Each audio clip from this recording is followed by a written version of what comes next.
Welcome to our channel. Today we how to restore Zendesk admin access after SSO change, complete guide step by step clearly. To restore Zendesk admin access after a single sign-on change, begin by navigating to the Zendesk login page. Enter the email address associated with your admin account. If single sign-on is enabled, attempt to access your Zendesk instance.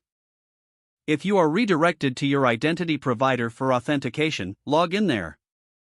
If you cannot authenticate, you will need to use the Forgot Password option. Click on the Forgot Password link on the login page. Enter your email address again and submit the request.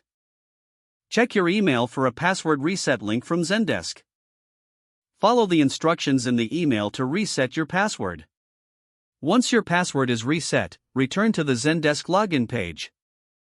Enter your email address and the new password you just set. If you successfully log in, proceed to verify your admin privileges. If you are still unable to access admin settings, reach out to your IT or system administrator.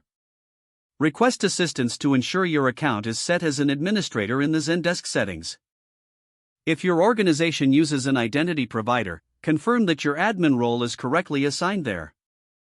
After confirming your role, log out of your current session. Log back into Zendesk using the SSO process. If all roles and permissions are correctly set, you should regain admin access.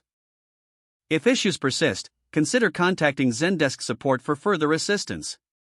Be prepared to provide them with details about your account and the steps you've taken. After resolving the issue, ensure to document the process for future reference. Recheck access periodically to prevent similar situations. If the page does not load, refresh the browser or try again in a private or incognito window. Make sure you are using the correct email address, then retype it carefully to avoid small typos. If your password is not accepted, use the reset option and create a new strong password you can remember. Check your spam folder for verification or security emails, then complete any requested confirmation steps. Enable two-factor authentication if available to improve account security and reduce unauthorized access risk. After signing in, review your profile details so your contact information and settings are accurate and current. Don't forget to like this video and subscribe to our channel for more step-by-step tech guides.